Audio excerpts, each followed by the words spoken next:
Welcome to episode 5 of Pitch Black Beacon. So excited about our 5th episode. Today we are talking about turning hollow habits into rewarding routines. And I tell you what, prepping for this episode, try to say that 10 times fast. Rewarding routines. It was just definitely challenging.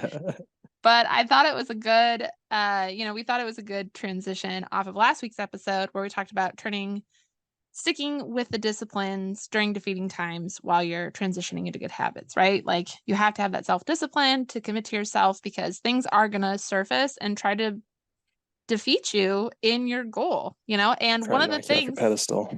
for sure. And one of the things that like we've both seen as we've worked through negative habits, as we've worked through our hollowing habits, that leave us empty inside and unfulfilled and farther from our goal, that when we're working towards the positive, we're working through the self-discipline, we're getting into those rewarding routines. Like how many times have we either been like spiritually attacked or like karma has come up or, life happens and you're just like, I just fucking want to get to my goal. Why does this stuff keep happening? And when we look at our self and we gain that self-awareness of like, okay, why is this happening? Is this something that I need to change? Is this something that I need to transition out of? Is this sometimes it's just a discomfort that we have to sit in until it passes because it's going to be better on the other side.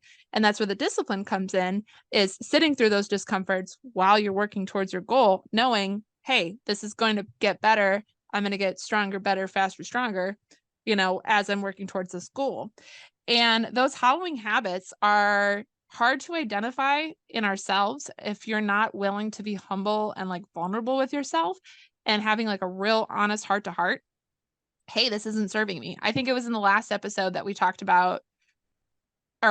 about how I was doing a lot of good things to like prove to myself externally and could like make a huge long list of like, well, I do this and this and this, and these are all good things. And that helps me be a better person. But really, those were my hollowing habits because they were good externally. They were good on the surface. There was a lot of action steps behind them, but they were not impactful in helping me grow in my internal and actually, transmuting that energy into something more productive and more positive and working towards my goals, because I kept finding myself being like, what else could I do? What else could I possibly do? I'm exhausted. I have no energy.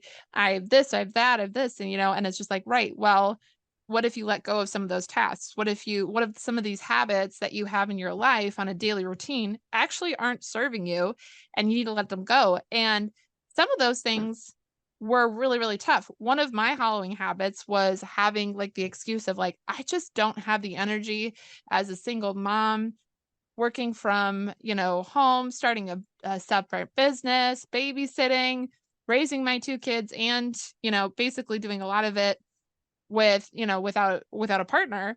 I was like, I'm exhausted. I don't have time or energy to work out. And that was an excuse that I was making because I didn't want to value working out in my life at that time because I wanted to keep myself preoccupied with all these other tasks that weren't serving me. Now, taking care of my kids obviously serves me, right? but Right. but there's other things in how I was doing that, how I was prioritizing my time, what I was giving my time to. And some of that was like, well, I need to stop doing certain things that are taking up so much of my time. Yes, I do them every day.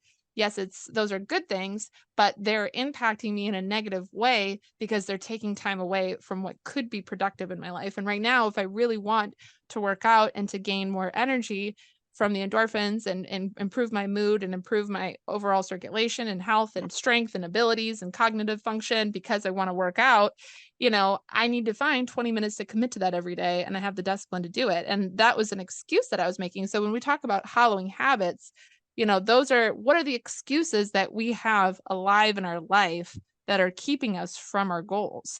And it can be really, really hard because nobody likes getting pointed out, well, you're just making an excuse. And it's like, who the fuck do you think you are telling me I'm making an excuse? Let It's an me show ego you ego slap. yours.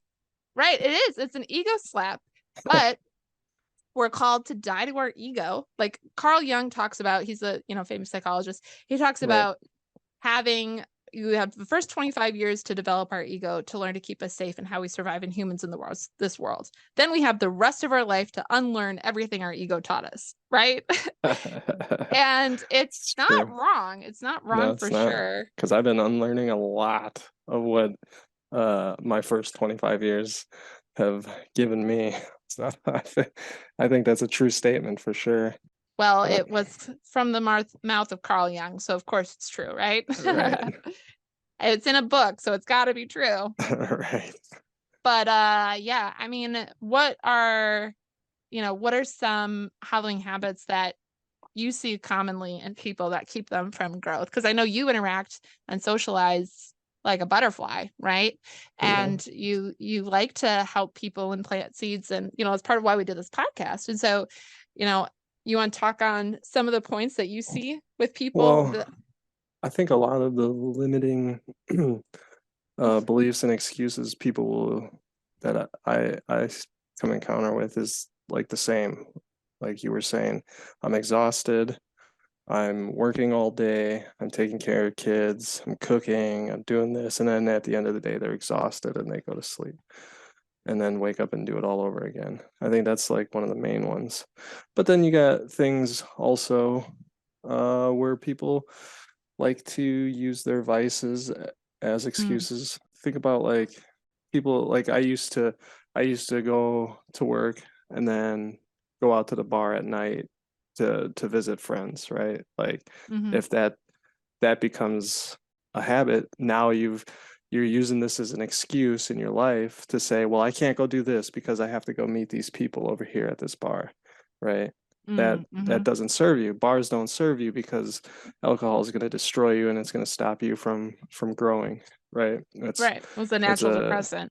right, and it's going to have a huge impact on your psyche. I know when I quit drinking, everything in my mind changed. Like I became more aware of things and just thinking outside the box, wanting to be educated more and Mm-hmm, doing more educational reading and learning different things that I've never done before.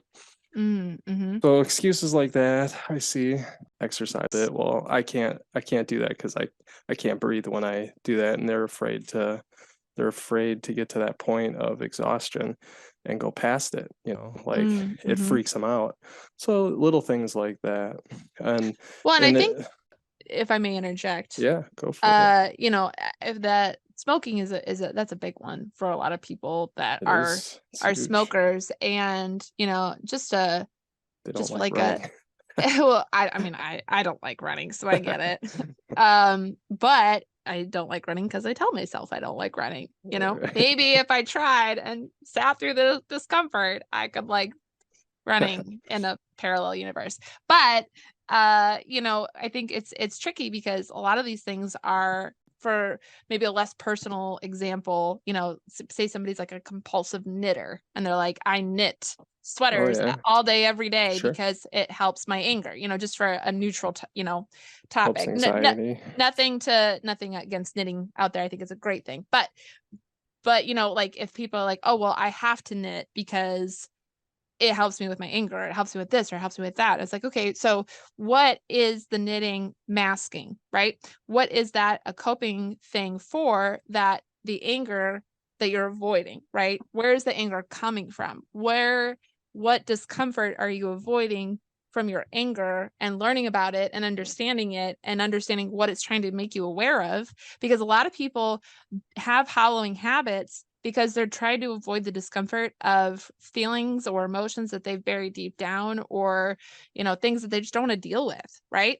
And for me, another kind of neutral example, you are a very clean kitchen person, and when we first met, my kitchen was a mess.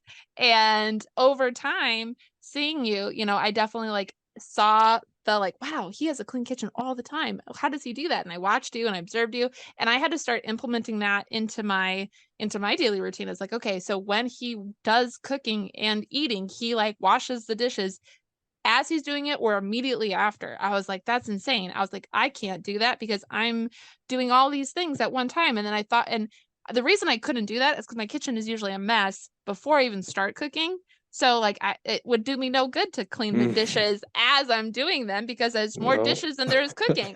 Gotta And have a so clean kitchen. right, so you gotta have the clean kitchen. And so for kind of a neutral example, having that clean kitchen, I had to set myself up for success where every night I was going to bed, I was like, okay, I'm not going to be able at this current phase to start just magically having a clean kitchen. So I would start going to bed and I would make sure my kitchen was clean before I go to bed. And then I'd start the next morning and then I would try to clean them as I was going. But because my habit wasn't as disciplined as yours, I would get behind and things would get on the counter, we would get busy. I'm like, oh, I'll just throw it in the dishwasher and then it become a mess again. And so then I had to reset. And I was like, okay, every night before I go to bed, I'm going to set this kitchen up. And now that was definitely by the time I was leaving my apartment, like that was a discipline that I had in place that I could take into the next place that I was living. And that was really, really helpful for me because it was not because it was an excuse. It's like, well, I'm not in a phase of life where I can have a clean kitchen.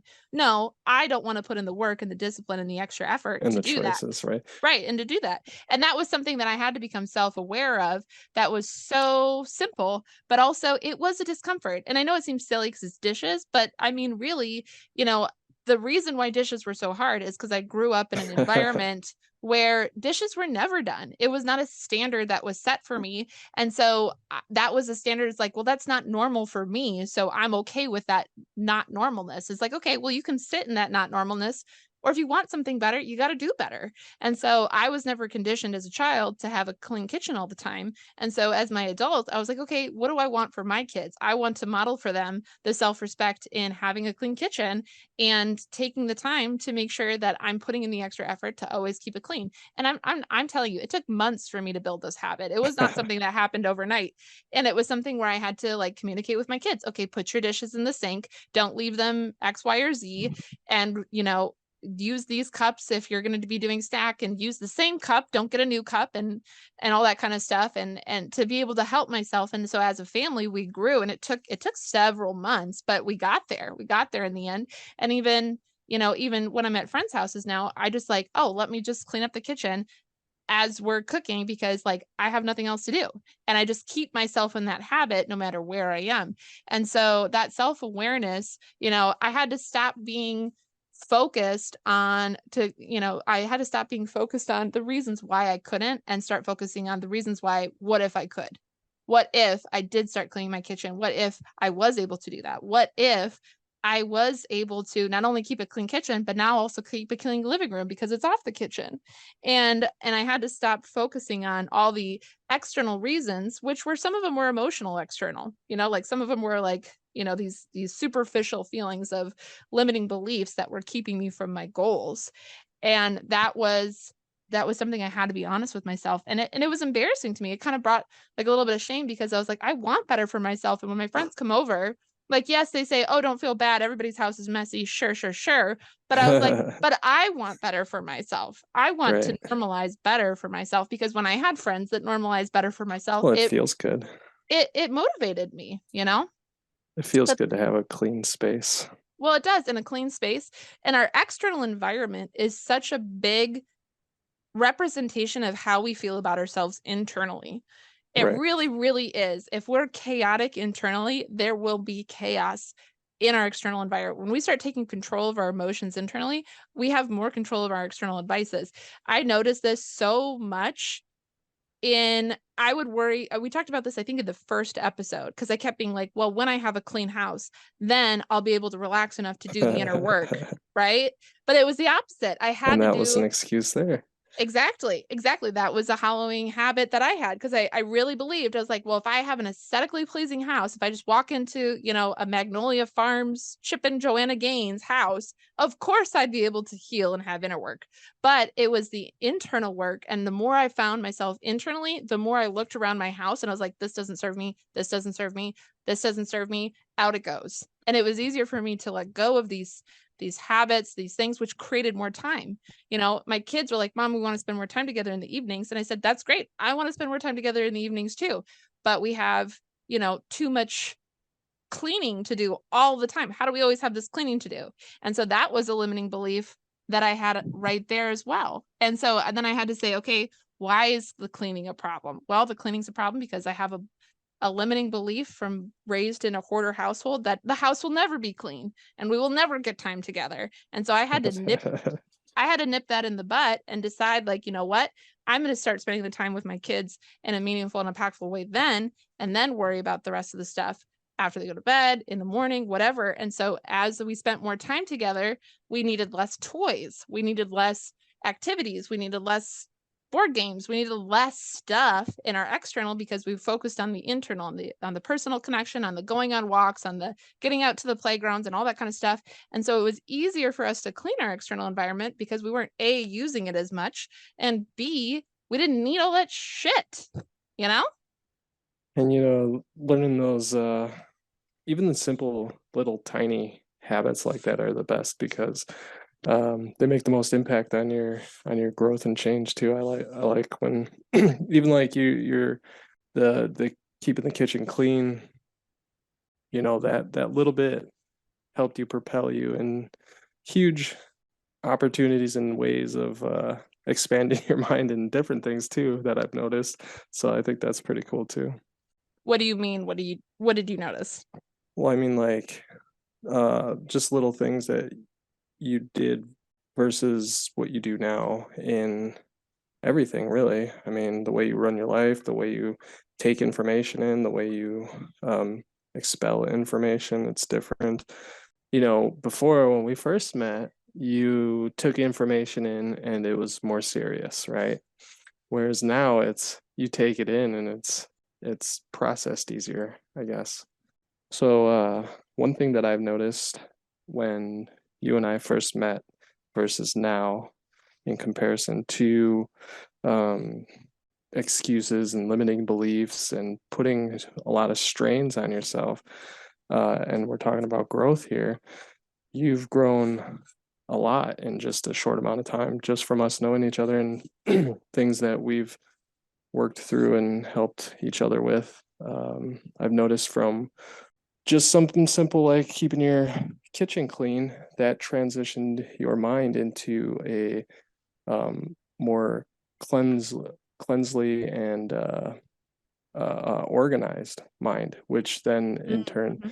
turned you into more self-aware, and then that transitioned into less excuses, less limiting beliefs, less heavy emotions, less that you would have in the beginning, where something so small would be taken so seriously, and you were hard on yourself for it.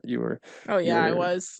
I you'd be beat like, myself up all oh, the time. all the time, and it was rough to see, but at the same time it was necessary for you to through that, because with the right influences and positive things around you and influences around you to help transition you into a new phase and show you that excuses aren't the way or limiting beliefs aren't the way, and we all have to learn them, and we all have our guides. It teaches us not to beat ourselves up, and it teaches us Mm-hmm. to stop those habits and stop those negative I can'ts and oh I just that's so hard, and um, I just don't know if I can do that, or I think that's too scary, and I'm not going to attempt that because I'm afraid of it. Mm-hmm. These kinds of things. And a lot of those will go away when you do simple things like keep your kitchen clean, or do a push up a day, or do a sit on your chair and stand back up a day, or some kind of exercise. I guess Mm-hmm. that goes hand in hand with the other one, but Well, and um, it's true because it's like when I started clearing, when I saw you having like a clean kitchen, it gave me permission to match that energy. It's like, oh, I want that for me. And then, okay, what excuses am I making to do that? Okay, a lot of these are childhood wounds. A lot of these are laziness. A lot of these are lacking in self-discipline and having those rewarding routines in my life where I can wake up every morning with a clean kitchen.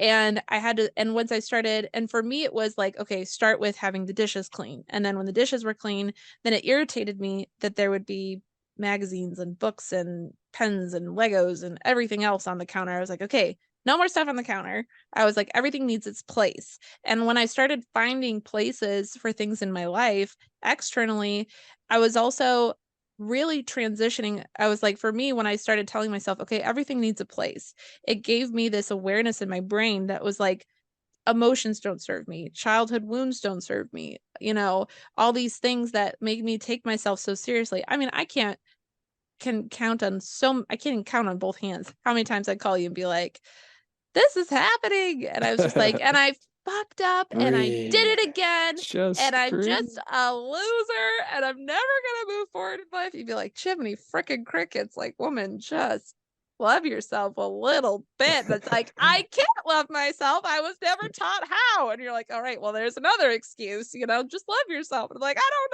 know. And so it was just excuse after excuse after excuse. And when I started, it was a ripple effect, really. It was giving myself permission to do one thing for myself. Ripple affected such a change of events where I became more self-aware, more observative about the excuses, more of the, oh, yep, I heard it.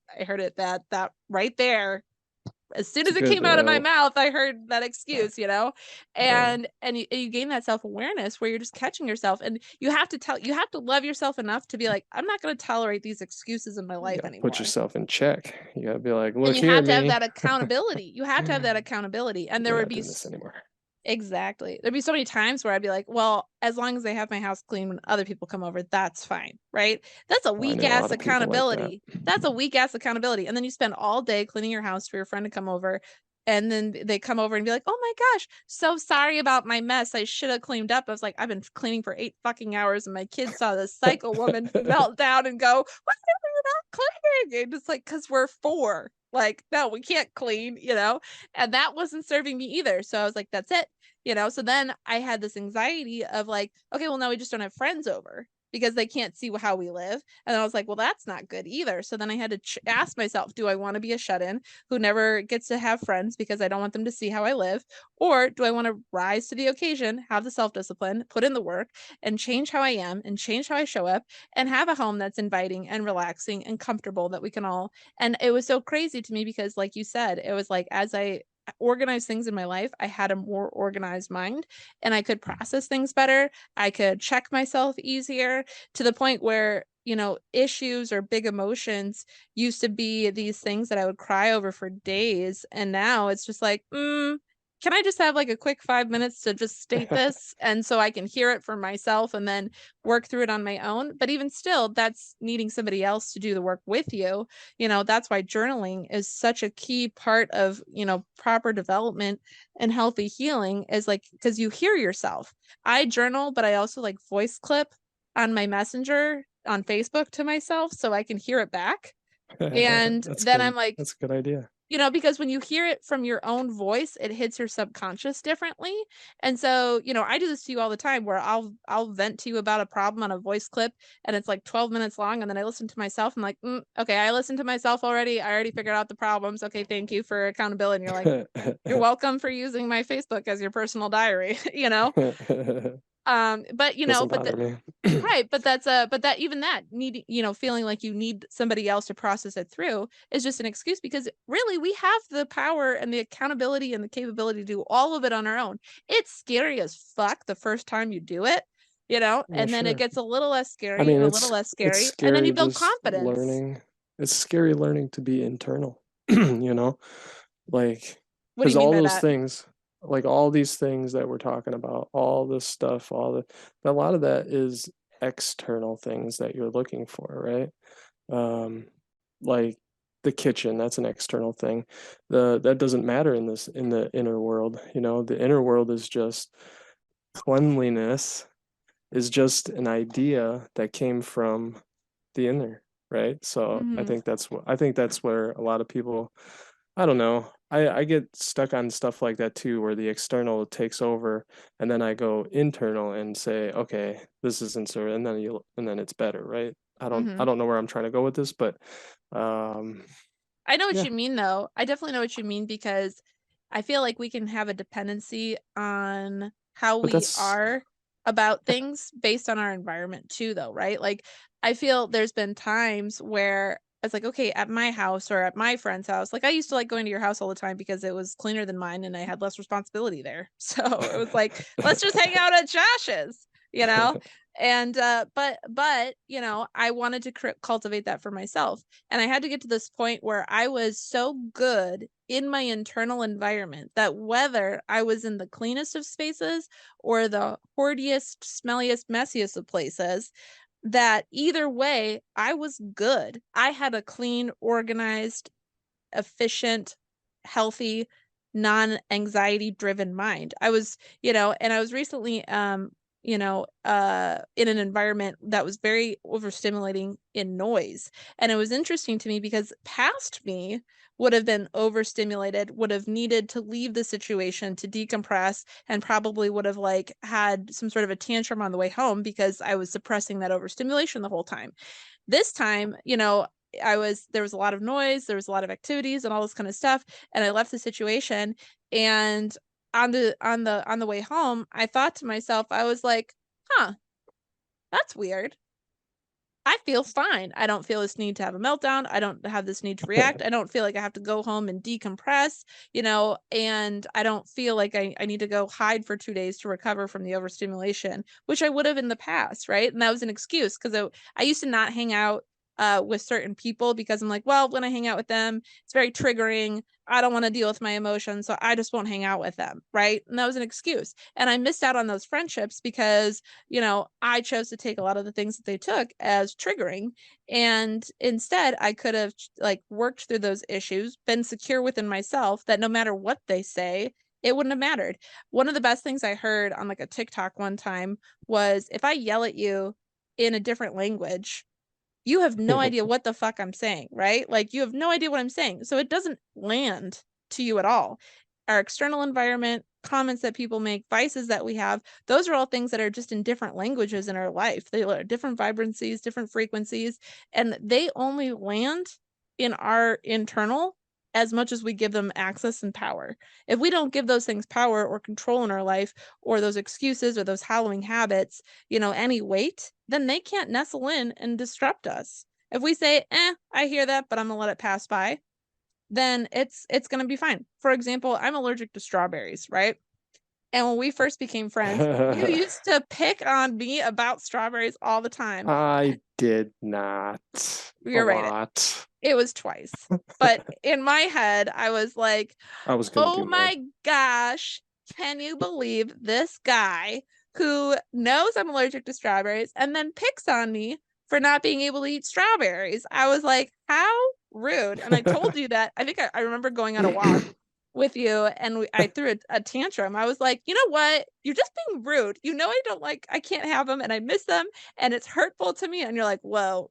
Like, I was just making a joke. Like, "Why are you taking it so seriously?" And then I that baffled me. I was like, "What? People can joke about stuff and I don't have to take it hurtful?" That literally was like a psh in my brain because I knew you were right. You were just joking around. Even how you said it, you weren't trying to be mean. You weren't trying. You're just making joke. You're making light of it. It's like, oh, you want? Oh, that's right. You can't. Haha. You know. But you weren't being mean. You were just kidding around. And but because of being bullied growing up, I was like, he's being mean. You know. But that was an excuse that I had to let go of. And now I joke about it with myself all the time. You know. But but the accountability, you know, is so uncomfortable when we have these hallowing habits and we don't want the accountability because we're so used to the familiar and being stuck in all of our excuses and all of our hurt and all of our pain. And we live in a culture that just amplifies discomfort and pain and being offended, and nobody can say anything without somebody saying something about it. But then you have to tell yourself, like, who gives a fuck? Sure, people are gonna say stuff. Who gives an honest fuck? Like, if you want it to affect you, great. If you don't want it to affect you, that's great too. You know, and you get to gain control of your emotions. You get to love yourself enough to decide, A, is this gonna offend me? B, am I gonna let this be an excuse in my life? And C, if I'm not, how am I gonna work through this to be able to be productive, to have that accountability towards my goals, to let it stop preventing me. And the other thing that has to go with that is that when you stop making the excuses and you start changing those habits, you got to be patient with yourself. You can't take yourself too seriously. You got to find the joy and the laughter and the fun in it, knowing that, yeah, this sucks and this is uncomfortable right now. And I don't want to stay up an extra 20 minutes before bed to clean my kitchen, but I'm going to be so grateful about it tomorrow. And over time, like I said, it took months for us to get the habit of having a clean kitchen throughout the whole day and not just at the end of the day. And it took time to see the results. Nothing happens instantaneously. You can't just say like, oh, well, I stopped making that excuse, so now I'm good. Like, well, you're not good because you've had to bring it up to justify that you are good. And if you were good, you wouldn't have to bring it up. Right. Projecting much? Indeed. I think that the emotional side to a lot of this is big, and a lot of women, I feel, are conditioned to have excuses as to why their life has to suck, why it has to be hard, why I have to suffer for those around me, why I have to give up my own self-care or my habits or the things that matter to me to support, my family, my friends, my whoever. And it doesn't have to be that way. And I see this in a lot of men too, where, well, you just don't understand, right? Like there's this class I was in one time, and it was funny because it was a feminism class in college. But I remember this guy in this feminism class, he was a baseball player and he was chewing gum, or he had a tobacco chew in his Oh yeah, mouth, and the chew. he Good was Lord. spit he was spitting in his bottle during class. And the teacher said, "That's disgusting. I don't want you to do that in my class." And the guy said to the teacher, "You don't understand the pressure that I'm under as a college athlete. I have to do this to be able to be good for myself, like to deal with my stress. Like I'm basically, it was like, fuck you, I'm not going to stop chewing and spitting in class." And the teacher was like, "Well, that's definitely, like the wrong mentality to have." Like it was interesting to me because I see that a lot of men say, "Well, you just don't understand how hard my life is." And it's like, well, who's telling you your life is hard? You're telling Right. you your life is hard. You're putting those limiting beliefs in have. You're the one saying, "I need to chew tobacco and spit in class because I don't want to deal with my issues and the pressure and the stress that comes from my life that I chose." You don't like the pressure and stress that comes with your life? Choose different Choose a habits. different path. Choose a Right. different career. Choose a different lifestyle. You don't like it? Do something about it, because you being miserable and angry is not everybody else's problem. Right, right. And your dependencies on other Mhm. substances Right. isn't anyone else's problem either. Like, And sorry, people dude, that's a you thing. I think people, I know I'm saying this from my own personal I don't like experience. chewing. Right, I don't like it either, but I'm saying this from my own personal experience. I think sometimes people like their life being hard because then they have something to talk about and they have people able to be like, "Oh my gosh, your life is so hard. I don't know how you do Hmm. it." I used to sit in that energy all the time where I was just like, "Man, my life is so hard. I have all these reasons." And So then like an some. attention kind of grab, kind of a Exactly. thing. It was an attention grab, and I was and I used Hmm. those excuses in my life because it was just like, it was a weird attention grab because like I wanted people to notice how hard my life was so I could be impressive because I didn't believe in my own self-worth. I didn't value myself. So I It's was interesting. seeking like external self-worth through people validating that my life was hard and I was still doing so much and I was still this amazing person. And I was just like, and I hated it because I didn't want my life to be hard, but I also didn't know how to separate myself from that external validation of like, okay, can I be valued if my life isn't so hard? I Right. don't know. And then the question was, okay, if I have a better life and people don't value me, then what purpose do I have? And that led me in this huge sink pit where I was like, I have to validate and value myself. It can never come from somebody else. I mean, if it does, that's great, fine, dandy, whatever. But like, if I don't value myself, then it doesn't matter. And that was the hardest hurdle for me to overcome in life, was to start telling myself I was enough, to start considering myself first rate, to start being like, no, I can put the skills and the rewarding routines into my life to be able to feel self-value for myself where I don't need other people to validate me. And if people look at me and say, "Oh my gosh, your life is so hard," you know, I recently had somebody mention that to me and I was just like, "No, actually it's not." Like having my life be hard is like a state of mind and I don't choose to have a hard life. Like I'm actually like really at peace and joyful with where my life is at right now. And they're like, "How?" And I'm like, "I don't."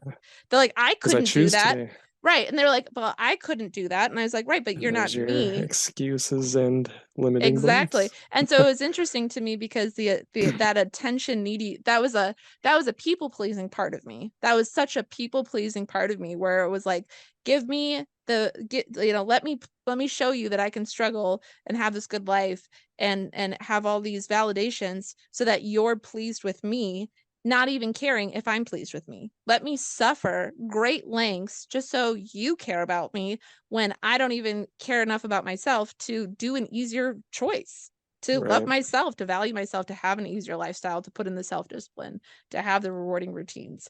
And that was one thing, I think I'm not alone in that. I think a lot of women and men probably too. I don't know. I'm not a man, so I don't know.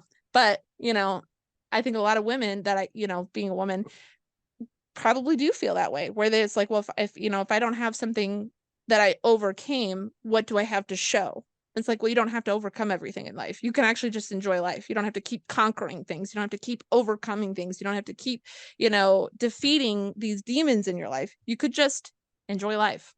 You could Right. just put in the discipline and work on the reward and stop. You tell me this all the time, Joshua. Well, you're focusing on the negative, right? Well, I don't want a clean kitchen, or a dirty kitchen, so I'm going to clean. Well, that's the wrong attitude. You're focusing on the negative. I want a clean Right. kitchen, so I'm going to put a clean kitchen into place. Yeah. Focus on the positive. Yeah, because that's where I'm opposite. Like all that stuff you said about yourself, I'm like, yeah, I see that. But I've always been the opposite, where I've been conditioned in my lifestyle to just be like, fuck, shit happens. Fuck Mm-hmm. it, and drag your face through the mud and keep going, like get up and go, just you gotta separate that mentality from that fearful state to all right, Mm-hmm. I'm getting shit done no matter what. Like there's Right. nothing gonna stop me. There's no negative saying, words, or any actions of another person or thing that can stop me from doing what I'm gonna do. And that's change and stop using excuses, right? Mm-hmm. Or change my habits and stop smoking and start jumping jacks, so you don't have to start off running. Start with jumping jacks, start with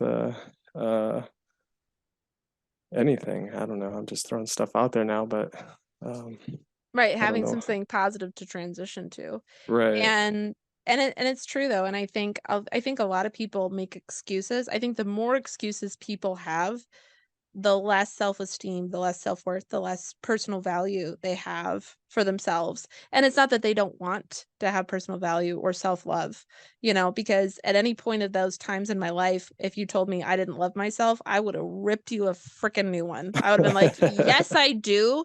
Don't you see me sacrificing for myself, but I needed to stop sacrificing and I needed to started disciplining into those Right. rewarding routines. I had to let go of my pride, die to my ego, and let that shit go and start catching myself instead of saying, oh, I don't want a dirty kitchen, so I'm going to do this, saying, oh, I want a clean kitchen, so I'm going to start doing this. Stop talking negative. Your body hears the negative. It keeps you in the lower vibration. It keeps you in a heavier state. It keeps your mind chaotic and cluttered. Letting that shit go, keeping focused on the positive, and it's okay to catch yourself and be like, that was negative, let me say that again in a positive way. It's okay to have these transitions in life, but you have to keep yourself accountable, and you have to learn how to have that accountability with yourself, and if you can't do it with yourself, having a trusted friend to be like, hey, can you call me out on this when you hear me saying or talking or doing this way, and then not being mad at them when they do the thing that you told them to do, Right. I see that a right? lot. Where it's just like, you asked me to do this. It's like, I didn't mean it. And It's just just kidding, wanting it. bro. And you know what? This is I'm such a trying to save your life. you didn't save my life, you ruined my death. But that's from Incredibles. Uh but you say this all the time, Joshua, and it's so true. You have to want it more for yourself than other people want it for you. If you don't want it enough for yourself, then, or if you're focused on worrying about other people and you're worried about what they're doing in their life and you're worried about their life more than you're worried about your own life, you got to check yourself. You got to have that accountability. You got to die to that part of your ego, and you got to keep moving forward. You got to keep focusing internally. And we're taught that that's selfish, but it's not. It's self-care. It's self-care. And we have to stop telling ourselves doing things for ourselves is selfish. It's actually self-care. And if you're not good for yourself, you're not going to be good for nobody. Your spouse, your kids, your friends, your family, your siblings, your parents, anybody. Like, it doesn't matter. Strangers, you gotta be self-caring. You gotta love yourself. You gotta value yourself. You gotta love yourself enough to stop making the excuses, to hold yourself accountable, to keep moving forward. I've gone off quite a bit. This was very personal for me because I know how Hey, distressing let it these have go. been. I know how distressing this can be for people, and I really hope that the listeners today, are gonna, there's gonna be somebody who's gonna be like, yes, that Yes, I is resonate with exactly that. how I feel. And And I can't really speak a lot about a lot of this because I know I still use some small excuses in my life, but I just, when I have something in my head, I go out and I do it, and I always have. I've always been. Now, if the thing that I should be doing isn't something that I'm not doing, it's usually because that's not my priority at the moment, you know? mhm, Like something else has to take precedent over it right now. And that's okay too, because as long as that something else is productive, positive, mhm, and growing, like for me, I really have been taking physical fitness like super serious. Like it's never been like that before either. For me, this is a new type of mhm, seriousness that came out when I went through the crucible. And now I have to work out every day. Like mhm. even yesterday, I didn't want to do anything. I wanted to come home and go to sleep, but I You threw went my and like what, wrecked 40 pounds for I like what, went almost 5 miles? it was 40 pounds, 4.2 miles, and in between that walk, I would do lunges or walk backwards or do something different to kind of stimulate the quads and the calves and the glute areas because it was when I do those ruck marches, I consider it a leg day. So Mhm. I do those extra things just to make it even more intense. And so I take that very seriously now, and I'm proud of myself You should be. because I've never stayed this consistent. The results are showing, and I love them. And that's one thing that is um, great for getting rid of excuses and limitations is once you start seeing results come in and you Mhm. start seeing uh, Well, and I how see good you feel or how different you are or the your different self-confidence things, is built. self-confidence, and you start feeling that good self-worth, you're gonna get addicted to that. And that's what Mhm. we're trying to do. We're trying to get you addicted to the better Mhm. versus the worse. And that's such a good point because I had to start telling myself, because I hear you say it all the time, you gotta want it, you gotta want it, you gotta want it. I had to start telling myself, I want the results. The results that I want are a greater reward than the discomfort in going through it, right? Right. And so now when I feel discomfort while I'm growing through something, it's like, hey, this is a discomfort. It's a temporary thing. Focus on the gain that I'm going to get after this.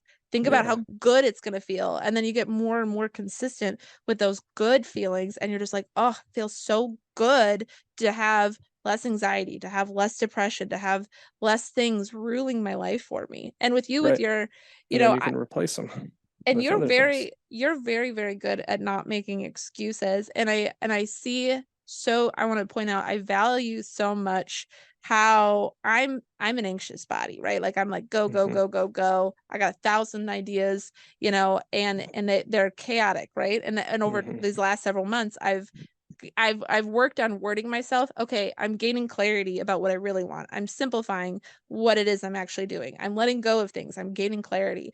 And so it's interesting to me to see you have that clarity and to be able to prioritize tasks based on, well, yeah, I want to do this right now. However, this is a priority that I have to do first.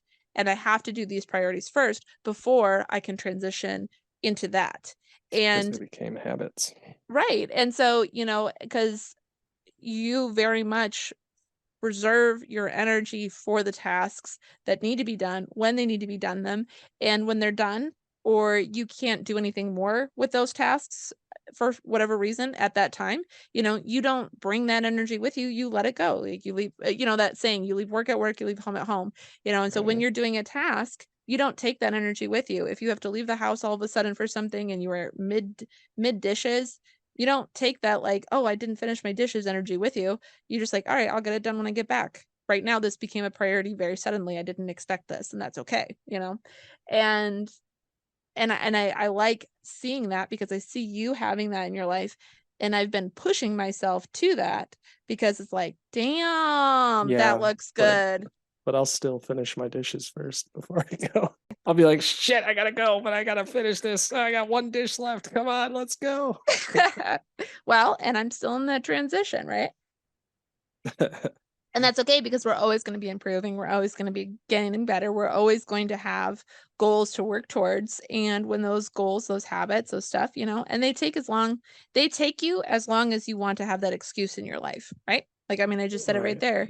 Well, it's a transition I'm still in. Well, it's a transition I'm still in because I want to not have accountability to the fact I don't want to finish my dishes before I leave the house, you know? right. But the reality is I could, And so yeah, it's just catching myself just even right there. Absolutely.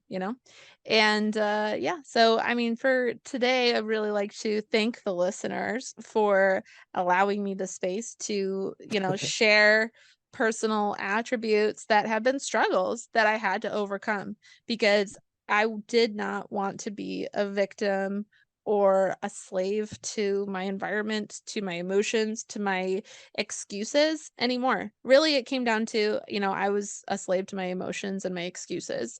And, and my environment reflected that a lot. And when I chose to knock it off and start working on myself no matter what, and it's like, it sucked, but it was the best choice I made and it It's gained always me. gonna suck. Oh yeah. I mean, everything worth it in life is usually uncomfortable, but the rewards are so great, and Right. that consistency with it is so great, and so I just wanna thank everybody for listening to that because and if this was relatable to you, where you're like, "Girl, I hear you. That's awesome. I wanna work towards that too," like, absolutely share it because, we're creating this community of people to be relatable to, and excuses were something I grew up on, and nobody nobody that I recognized in my environment was good at taking accountability, and I continued to see that. I conditioned myself to be around people who didn't take accountability because it's what was familiar. And when I started Right. having people who had accountability in my life, it rocked my world. That's good. Yeah, where I grew up with people who, even if what they wanted wasn't the best for them, they still did it. Mhm. It's still that I'm gonna get it done, even though it's not gonna They be had the as, discipline. yeah, they had the discipline to do it. But even if it wasn't the greatest thing for them, and Mhm. they didn't use the excuses to do it, they were just like, this is it. But I think the hardest thing was, for me, like for that, seeing stuff like that, making the choice to not allow it to make me do bad things. Like, Mhm. that's another thing that you have to be careful of because, um, when you start looking for new habits or looking for new Mhm. things to find, you'll start finding new excuses, right? And then these Mhm. excuses will turn into Different even worse habits. habits, Right. and so you have to be a little aware of these different things as well, because some people can get pretty hit with this, Right. just something something small, and then it turns into, Something just bigger. Hmm. destructive, such destruction in their life. Because I've seen it happen with many people, where they're like, "Yes, I'm changing, I'm doing this," but then that other habit became something even darker because they met somebody or somebody introduced them to something that was along the lines that just kind of made Right. it a little worse, and then it Hmm. turned into this huge destructive thing. So I think be that's a aware of really that as good well. point I think that's called lateral shifting, right? Like I Right, stopped doing one bad habit, but I did a different bad habit that served me in a similar way. And to me, it looks better because it's not that anymore, but really it's still a slippery slope. And it's almost like there's a right. false sense of safety when you do something like a lateral shift That's where, what I was, yeah, that's what I'm trying to get it's at. like it's Like, it's it's a comfortable, it's different. Like, so this new habit is different, mhm. and I'm gonna say it's different, but it's comfortable for me because it's similar to the old feeling, right? Like if I was exchanging Like like if you quit smoking and you picked up vaping, right? right, yeah, there you Like go. Like smoke will put tar into your lungs, right? But right, vaping will cause inflammation in the alveoli of your lungs in the fluid sacs that over time can become so inflamed that they burst and you drown in your own blood in your own lungs, right? Like people way to don't scare talk everybody. about that. No, but for real though, like people don't It is talk for about real that though. with vaping. Like people are like, oh It yeah, can happen. smoking will kill you. It's like, well, so can vaping. But people are like, oh, it's harmless, it's better, it's whatever. It's no, it's not. It's actually a much more, Worse, I wouldn't say much more dangerous. Both aren't I great, guess, yeah. but like they both have their consequences. And people are like, oh, there's a false sense of safety around vaping because it's not smoking. Well, yeah, but Right, smoking isn't going to make your lungs be inflamed and burst and make you drown in your own blood. right. So But these are those vaping will. small That's a changes lateral that, shift that right, feels lateral like it's shift, better, but but really it's it's really more not. dangerous. So you got to Hmm. be aware of those little things as well. So that's just something I wanted to throw in there.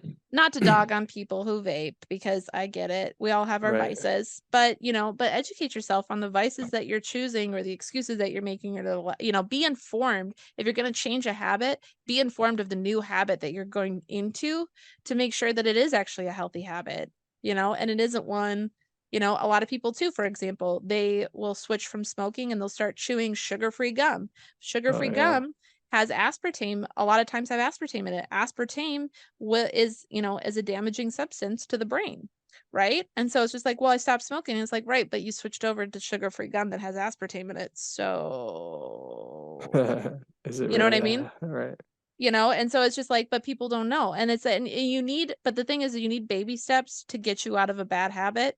And so you got to use the baby steps that you want to utilize, but don't stay stuck in those patterns either. Keep growing. right. Keep, That's a every good 60 point. days, if you're going to stop smoking, you're going to switch to sugar-free gum, do it for 60 days. After 60 days, okay, is sugar-free gum still serving you? Yes, no, maybe so. Okay, if it's not, then switch to an even better habit and an even better habit and use that as a building block to get yourself motivated to be at the point where you're washing dishes before you leave the house, no matter what you do.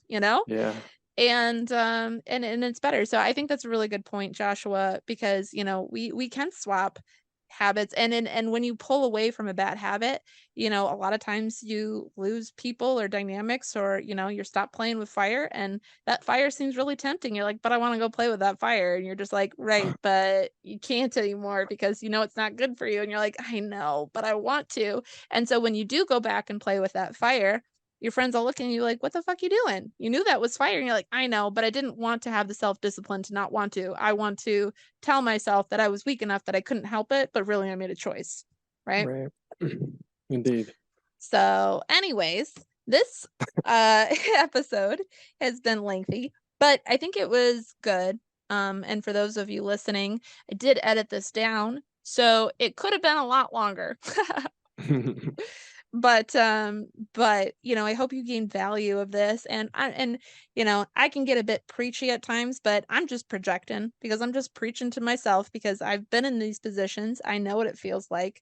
And I wish somebody would have been more direct and more blunt with me. Insert Joshua into my life who was more direct and more blunt with me. who put me through boot camp to work through these things. And that's why we wanted to make this podcast and we're excited because we're going to start making some mini courses and making some stuff to go along with those mini courses to help you have accountability and having those tools in growing and gaining more self-confidence and having a support system and utilizing our podcast, but also us as coaches and other things to be able to help you get through these transitions in life. So I'm pretty excited about that. This is going to be a fun development for Pitch Black Beacon, and I think it's going to be very impactful for people who really want to change, but maybe don't have the support Yeah, I or the agree. guidance. Or the guidance, or the 10 grand that it takes to do stuff that puts you through extraordinary changes. But Right. uh, it's all, it'll be worth it. It'll definitely be worth it because it'll help plant those seeds where, okay, this is perfect for where I'm at, and now it's gonna go, like it'll build that confidence in you, and I think it'll be great. I think it'll be a great thing. You know what, though? It's interesting that you bring up finances because a lot of times people Well, that's why will a lot of will people use will walk away. excuses. Exactly, Yeah. because it's like, well, I can't come up with the money for that, or I can't, every Even time a I've therapist is like what, $150 an hour or something like that. Like they're mhm. pretty expensive. Like they're not Yeah, well, cheap. I mean, so can coaching be too. But it's interesting because every time I've chosen to grow and I needed external help, the money always came. Same thing with Right. you. When you decided to put yourself through your intense training, you're like, I don't know Right. how I'm going to afford this, and then And then it just you happened. manifested that money into your life. And Yeah. there's And it no was way worth you it. could have assumed that. You couldn't have not known that that was coming, but because you planted that seed, like, hey, I want this growth. It costs this much money. That much money fell into your lap, right? And it was And perfect, and it and it was was exactly what I perfect. needed, and it was Exactly. the thing that gave me my crucible was the fire in my belly that came back. That's what I gained the most out of that experience of 5 days. Of physical, It of was, being broken down physically and built up mentally, right? You yeah, know, it pretty was, much. It and was we intense training and that's for and sure. that's why exercise is such an important part of that needs to be implemented into our daily routines. We will keep driving that home because it is so good for you. It helps you feel good about your body. And if exercise isn't working, it's maybe because you're doing a type of exercise that doesn't resonate with you. And there's ways to It's change it something, up right? to do it in a way that, is that baby step of like, okay, well, I don't like running, so I'll start dancing around my kitchen. Like there's things that you can do. So we'll always Yeah, drive home exercise because it is so good for you mentally, physically, spiritually, emotionally, all the things, financially even too, because when we feel better about ourselves, we are willing to take more risks on ourselves. And when we love ourselves to want to do something different, the universe usually always provides, or God always provides, however you want to say that. And you've seen it, I've seen it, where it's just like, I want to do this. You say, I'm open to doing this next phase of life, to go through these challenges, to feel this, but it's going to cost this much money. I'm open to figuring out how that's going to look. You'd be surprised at how much don't buy Starbucks for a week. You have $50 to buy that course or yeah, whatever. You make it happen when you want it. When you want it enough, it will happen. And it will. so it's a beautiful thing to see. So I've said enough. Is there anything you would like to say as a quick little tidbit for people before we leave? I want to say that this was a great episode. I think you had a huge impact. I think you're gonna have a huge impact. I think a lot of people are gonna resonate with this.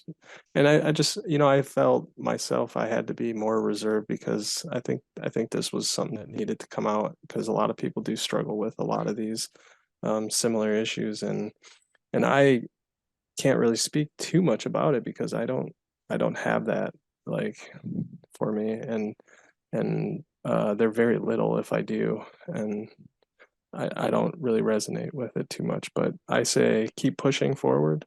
Um, you know, don't stop being disciplined just because you're tired. When I do my ruck marches with these 40 pounds, I don't always want to go out, but I do it because I don't want to do it. So these things that you want to change in your life, you need to do because you don't want to.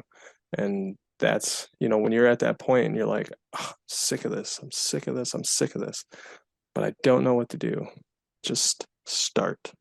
Mm-hmm. That's all I got to say is just start.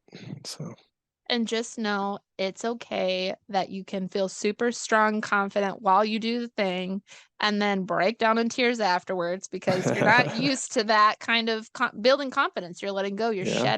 you're shedding all of the discomfort that you've allowed into your life up until now. Even this morning, I was like, I'm not the other day I was like, I'm not gonna cry again in life ever again. And then this morning, you and I had a conversation, and as soon as we got off of that call, I burst into tears and I was like, oh, that growth was good though, like I needed that accountability to grow and to move forward in life. And as soon as I did, I cried. And before I used to like grovel to my girlfriends and be like, oh my gosh, I'm growing and it's uncomfortable and feel bad for me because I'm having big emotions and I'm crying. And now I'm like, okay, well, I cried, that got over with. All right, moving on. Can we get coffee? What are we doing? And I even had to change my mindset because, I associated crying with like, oh, somebody should feel bad for me. I'm crying. I should be crying with somebody. Somebody should be aware that I'm in discomfort right now. And then I learned to respect myself and to be comfortable with myself, to allow myself to cry in private when I needed to let go of big emotions that were no longer serving me. And it's like, okay, and now I let them go. Now I feel stronger. Now I feel more encouraged. Now I feel more resilient. Now I feel more self-confidence, more self-love, more self-respect, and I can move forward in life knowing that I've cried it out, it's gone, it's flowing down river. I don't have to see it again, And Right. and you're going to see that a lot in these transitions while you're choosing to have self-discipline is that it's going to be a big letting go process, and it's okay that that's uncomfortable, and it's okay to need support in it. You won't always need support in it. So, if you're in that process where you're making big changes and you're just looking at yourself being like, I should be happy, everything's going well, you're also shedding all the letting go that you've had up until now, right? And that's okay. Right. So, this was fantastic. Thank you for holding space and supporting this episode, Joshua. Yeah. Hey, it's got to come out. And I think a lot of people will resonate with it. So, until next time, I'm so looking forward to this.